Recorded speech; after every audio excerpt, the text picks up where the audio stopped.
Hey, what's up guys, this is Nishant here for CG Force and welcome to the 12th tutorial of phase 2. And in this tutorial we're going to learn about the rigging, which is one of the most important part and necessary part of 3D production pipeline. So what is rigging? Well, rigging is a process in which we create a bone structure for our 3D model so that we can manipulate the mesh of a 3D model with the help of those bones to create animation. And that's what we are going to learn in this tutorial. So let's get started. So as you guys can see, I have this character in my 3D viewport, which is the dummy, and we are going to create a bone structure, which is also known as the armature, to rig this character so that we can create animation for this dummy. So to do that, we can simply add a bone structure by simply pressing Shift A, go to armature and select this, and as you can see, we have this thing in our 3D viewport, right? This thing is actually known as the bone. So this bone is actually divided into 3 parts, which you can select by simply go to edit mode, and now you can select the head of the bone, body of the bone, and tail of the bone. Tail of the bone always point towards the narrow side of the body of the bone, so just remind that. So now we are going to create entire bone structure from this bone. First I'm gonna position this bone right into the center of my character by pressing G and move right up to here. And now I'm gonna go to edit mode and select this tail and reduce the size down up to here.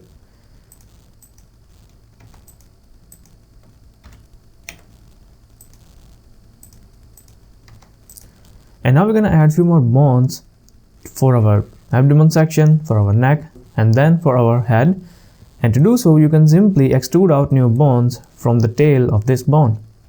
And now if you select this tail of your bone and press E on your keyboard, and then press Z to lock the Z axis and drag up right up to the end of this neck, you will see you get a new bone from that previous one. So just like that, we're gonna create 2 more bones for our neck as well as for our head, just like that. And now we have a bone structure from our lower back to the head, right? And now I'm gonna set up these bones just like our human anatomy works. So I'm gonna select this point and drag it down a little bit on the back, and yeah, we are good. So just like this middle bone structure, now I'm gonna create bones for my arm. Then after we'll create bone structure for our leg. So to do that, you can simply move your cursor to your shoulder point, and now you can simply press Shift A on your keyboard to add another bone, and then just rotate it and put it right into the position of your bicep, just like that. Take it down right up to here. Make sure you also check the bone from another side, then take it back right up to here. You can also activate bones viewport display, from which you need to activate the in front, and now you can see the bones right through the mesh, right? It's quite easy. So now all you need to do is simply select this tail and then extrude out the bone for forearm, then extrude out the bone for hand, just like that. So as you guys know that our elbow has a little bit bent towards the back side, right? So you need to provide that little bit bend. So just select this tail and grab it out a little bit on the y-axis, just like that. Perfect, right? So similarly, now I'm going to create bones for my leg, and to do so, again change your cursor position right down to here, and then press Shift A, and now we have another bone. Just move it down to the Z axis like that, and then extrude out another bone for the lower leg. Make sure you set the position of your bones correctly according to human anatomy. So I'm gonna select these bones, move it down to the back side, and make sure you align these bones right up to this point of the center of the lower back. So now we need to move it down a little bit back, just like that. Also provide a bend just like a knee right here, and then extrude out the foot like that. So now we have the bone structure for our leg too. So now we need to name these bones because we're gonna work with a lot of different types of bones. So it's always better to name your bones to stay organized throughout your entire project. So I'm gonna select this bone and name it as the lower back. This one, the spine. This one is the neck. and this one is the head. Similarly, this one, upper arm dot left, lower arm dot left.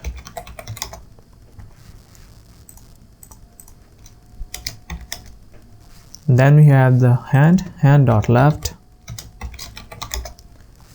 Then similarly, upper leg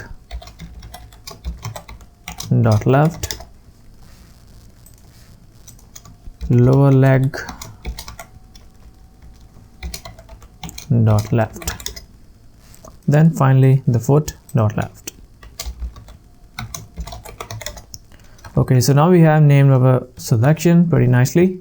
So now we need to copy these bones onto this side, right? Let me adjust the leg a little bit, just like that. I think that's sufficient. So now we need to copy these bones onto this side of the armature, right? And to do so, first thing you need to do is simply set your cursor position to the center, select the head of this bone, press Shift S, and then go to cursor to selected, and now change your pivot point to 3D cursor. So once you have done that, simply select your bones and then press Shift D to duplicate them, and then simply go to Armature, go to Mirror, and then X Global. And now your bones are simply mirrored on the X-axis. And we still need to do one thing, which is the changing the names of these bones. As we know that these bones had the left side, right? Similarly, we need to change the syntax from left to right for these bones, and to do so, simply go to Armature, go to Names, and then flip Names. Sometimes you will get a number behind your name, so to remove those numbers, you can simply activate the strip numbers, and then you will get these names perfectly clean, just like this left side. Isn't it great? It's awesome, right? So now we have bones on our both sides. So now you need to understand that how these bones exactly work in the armature. So as you know that these bones are extruded out from each other up to the head from this lower back, right? And due to that fact, these bones are actually connected to each other with the help of parent-child link connection. This bone is the parent bone of this child bone. Similarly, this bone is the parent bone of this child bone, and this one is the parent bone to this child bone. So to prove that, let me change my mode to pose mode. Pose mode is the new mode which is available in object mode list, and this mode is only works with bones. So all the pose setting, all the animation you are going to do in the pose mode when it comes to working with characters or bone structures. So let's just switch to a pose mode. You can also press Ctrl Tab to switch between object mode as well as pose mode. So now if I select this bone and try to move it around, you can see it affects all the bones which are connected into the link throughout this bone, right? Similarly, if I select this bone and try to move it around, you can see it is rotating all the bones which are related to it, but not the parent bone, right?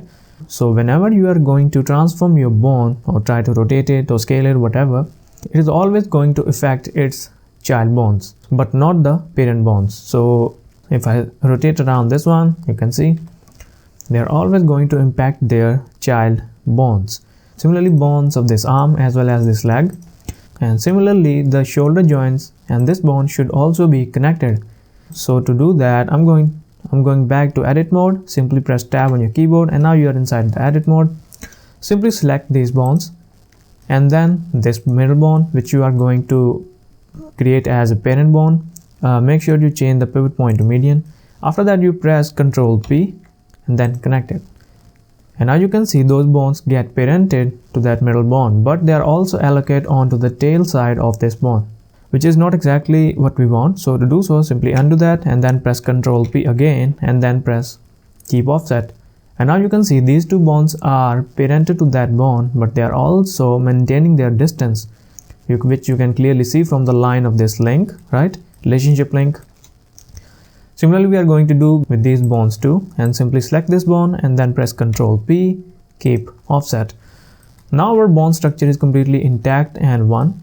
So now you may be thinking that our armature is ready and now we can simply connect it to our mesh for rigging. Well, there is something which I need to demonstrate you before moving on to that step, and to do so, I'm gonna get out to my edit mode, I'm gonna get to the object mode, and now I have something to demonstrate you. So as you guys can see, I have this. Let me deactivate this one. So as you guys can see, I have these two things in my viewport, the forward kinematics and the inverse kinematics. So these are two concepts which we have adopted from robotics engineering into the CGI industry, and these two methods govern which type of our rigging setup is.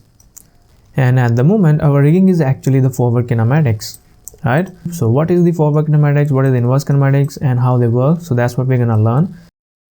So let's just talk about forward kinematics first, and let me hide this. So forward kinematics based rigging is actually the rigging in which we manipulate the bonds by simply rotating them on their axis, just like that, right? If I want to set it up in some specific pose, all I need to do is simply just set it up just like that, right? So it can be a little bit tedious, but what if I want to move any specific bond in specific angle? Well, I can simply do that. I can simply set the bonds in rotation angle but cannot move, right? So if I select this bond and try to move this down like that, you can see it completely takes down that foot below the floor, right? And similarly, if I try to move it around from this bond, you can see entire armature moves in the air. And these are some sort of limitations of forward kinematics which stop us to work freely with the bonds. I mean, setting every single bond like that can be a little bit tedious, right? I have already created a few keyframes to demonstrate you that how exactly this armature works. So you can see I have few keyframes right here, right? If I select all bonds, you can see. And now you can see how exactly this armature works with the walking cycle. So let me change the frame to 50, and now you're gonna see it more clearly. And if we see from the front side, you can see when this armature starts to walk down, it only touches the ground when feet are in the center alignment. When the position of the feet in front or in back, they are completely in the air, right? So that's kind of limitation of forward kinematic which we need to solve before moving on to the animation part, right? And due to that fact, we introduced to another concept which is the inverse kinematics, and that concept gives us more freedom to work around with the bones. And now I'm gonna talk about that inverse kinematics. Simply hide this one, and let's just talk about the inverse kinematics. So you can see in inverse kinematics we have few more bonds added into our armature, right? And go to pose mode, and now select one of this bond and try to move it around. And now you can see it gives me more freedom to move around my bonds in the armature, right? We also have this bond which also help us to set the position of this knee as a pole.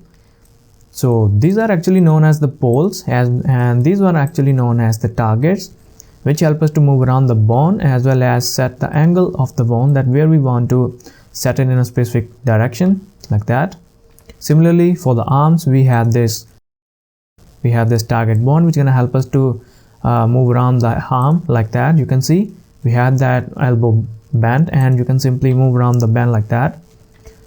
So this is what inverse kinematics rigging setup, which help us to work more freely. So you can clear all the transformation. So I have also created a few keyframes to demonstrate you how this inverse kinematic work more better. So to demonstrate you can clearly see how nicely it works. And if you go to the front mode, you will see the foots of this armature are completely touching the ground. No foot is in the air. Even it's in the front position or in the back position, they are still touching the ground. So you can clearly see the difference, right? So now you can clearly see the difference, right? So these two feet are in the air when they are front or on the back side, but this one completely making the contact with surface. So that is why all animators or animation artists always use inverse kinematics as their rigging setup for their animations, and that's what we are going to create as our armature. So let's get down to armature now and hide these kinematics, and let's get down to the armature. And now we're going to create that inverse kinematic onto this armature. So let me change it to 1, And now we're going to create that target bond as well as the pole bond on all the joints of our armature. And to do that, simply select the bond, go to edit mode, simply select this one, extrude it out on the y-axis like that, and select the entire bond, press Alt P on your keyboard and then clear the bond.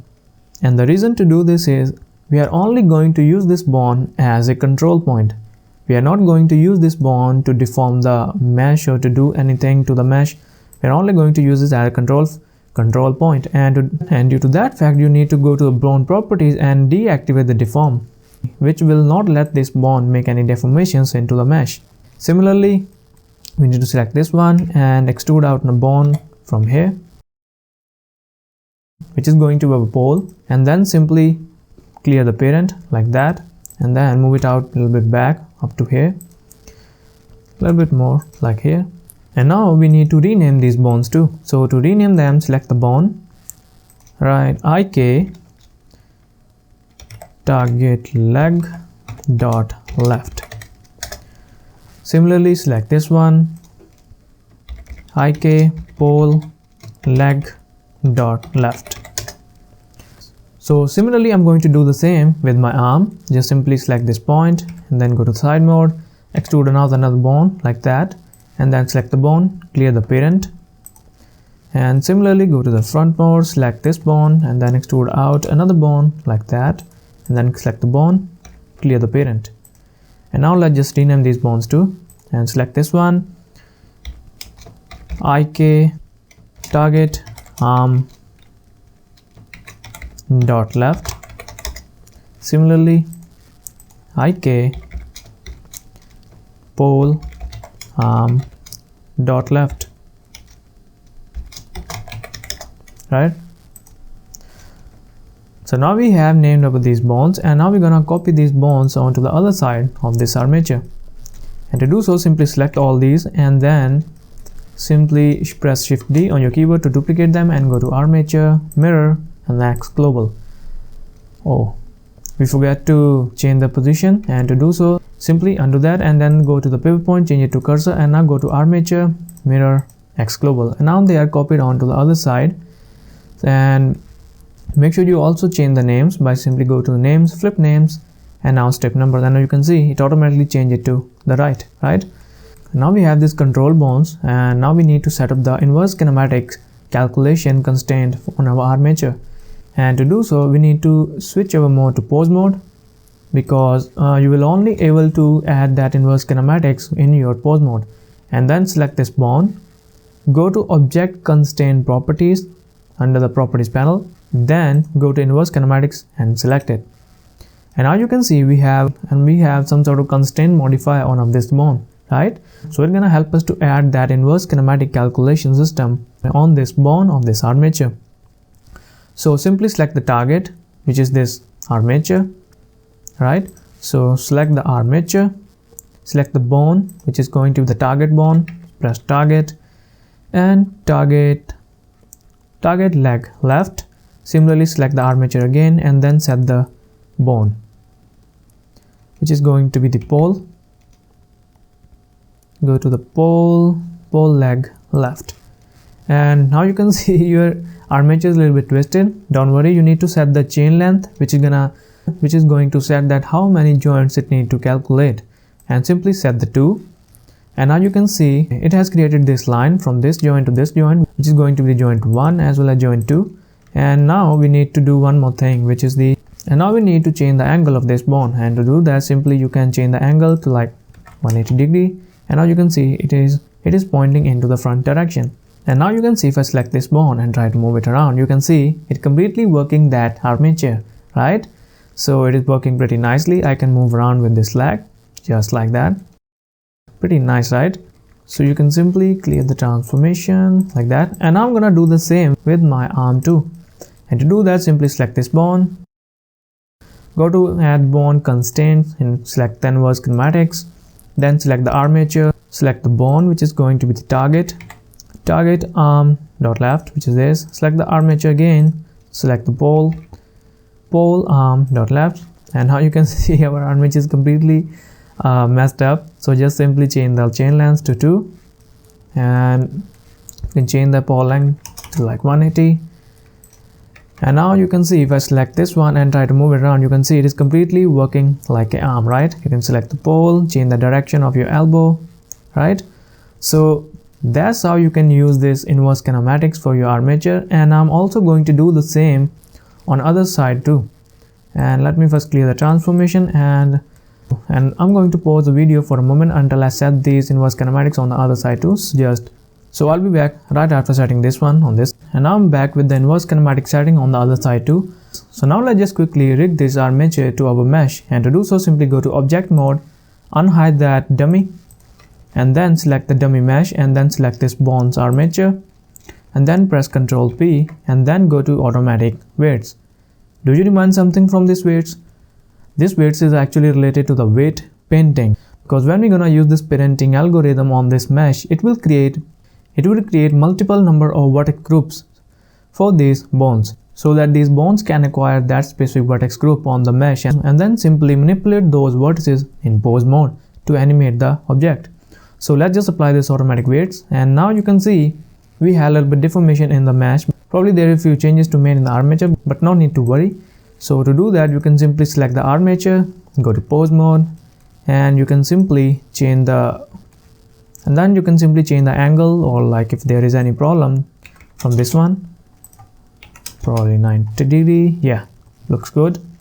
Similarly on this side, select this one, select to the 90 degree. Yeah, perfect. Now so now if I select this bond and try to move it around, you can see it also moves the leg of the selection of the selected mesh very nicely. Similarly on this side, right? And character looks perfectly fine. You can also move the arms like that. Probably there are a few changes to made in the weight painting, but still working pretty nicely. So you can see. So as you guys can see, there was some deformation going on when I used this pole, right? There is some mesh coming out from the body, right? Which is not correct. And because the reason is we need to deactivate the deform for this bond from these bond properties under the properties panel. Just simply go to there and deactivate. Similarly for this one, see, always make sure you always deactivate this thing. Or similarly for the poles, and then deactivate. And now if I try to move this mesh, you can see it clearly changed the position of my elbow, but it doesn't stretch out that mesh. So always be careful when you're going to create these bonds, and always deactivate the deformation.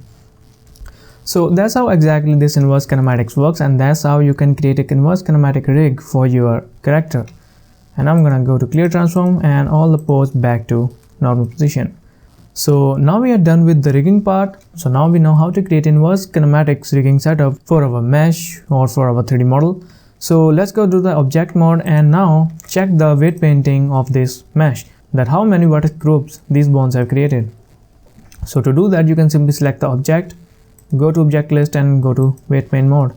And now you can see we have no weight painting going on in the mesh at the moment, because to see the weight painting under any bond, we need to select that specific bond. But you can also check the vertex groups with one more thing, which is the object data properties.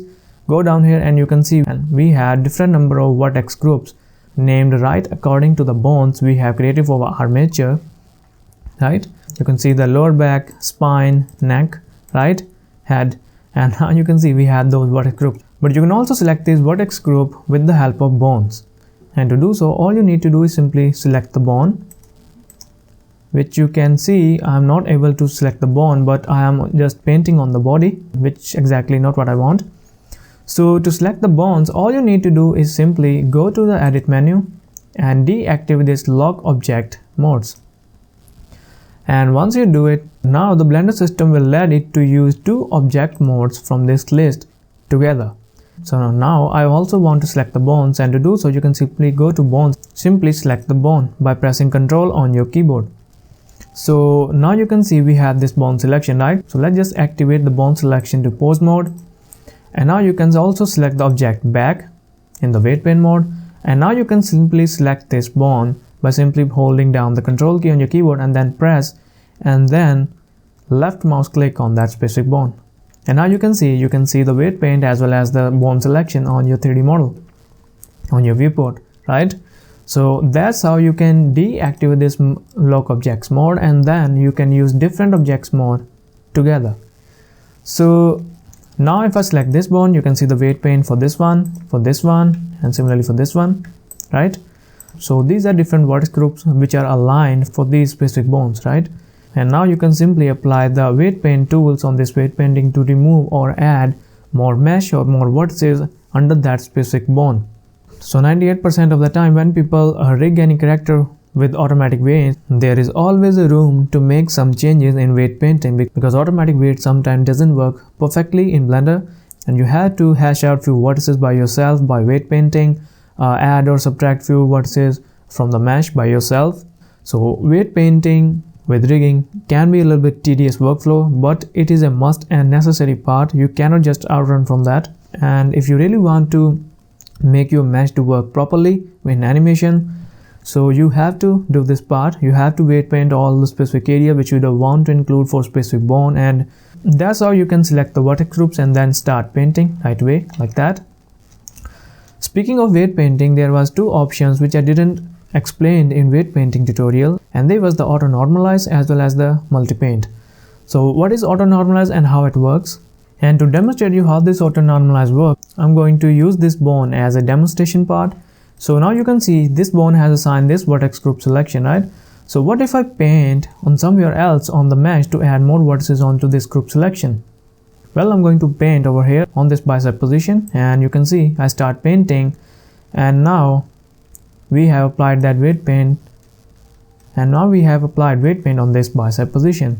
That means this area of these vertices is also now part of this bone selection. And to confirm that, you can simply select the bone and try to rotate it around, and now you can see that mesh is also being influenced by this bone, right? But what if I select this bone now by simply pressing Ctrl on my keyboard and left mouse click? So now you can see that bone is also showing that this vertex selection is also assigned to that specific bone as its own vertex group selection. So now if I try to move this bone by pressing G or like something, you can see it is also moving with this bone selection, right? But these vertices are also available this bone too, right? So now this is the problem. Well, when we're gonna use either one of these bones, then with which bone Blender should start deforming that mesh, this bone or either this bone. So it's a confusion, right? So now I'm gonna undo back to the previous situation where we only had this group selection for this bone. So dial back to there like that. So now if I activate this auto normalize and now I start painting on this part, you can see we are creating another vertex group, right? So now if I try to move this bone around like that, you can see it is deforming that mesh, right? But what if I select this bone now? And now you can see that specific area from this bone's vertex group selection has been completely removed. So that means Blender is kinda now subtracting that mesh and adding that mesh onto this bone vertex group selection. And now if I try to select this bone and try to move it around, that mesh will not get affected at all, but it will be affected by this bone only, right? So that's why you use the auto normalize. So make sure when you're gonna work with your weight painting, you always activate this auto normalize for your addition or subtraction of your mesh and vertex group selection. It's gonna save you a lot of trouble. Next thing is the multi-paint, which is very clear from its name, and it's gonna help you to paint on multiple bones together. So to demonstrate you, suppose if I selected this bone right here, right? So if I press shift on my keyboard and select this bone too, now you can see we have selected two bones, right? But Blender system is only showing me the vertex group selection which is assigned to that bone on the body, right? So but we also want to see this or want to work with this bone too, right? But we can't. And to work with two bones together, you can simply now activate this multi-paint, and now you can see that the color of that weight painting changes, right? So Blender is kinda averaging out the weight painting between this bone to this bone, which is in the green color, and now you can simply add more color in between these bones, just like that. So that's how you can use this multi-paint option to paint on multiple bones together. And other properties of this weight painting already explained in its own tutorial, so you can simply check that. So that's it for this tutorial, guys. I hope you guys learned something from this tutorial. If you did, please leave us a thumbs up, share with your friends, and subscribe to the channel. It will help me a lot. So thanks for watching, and see you guys in the next part.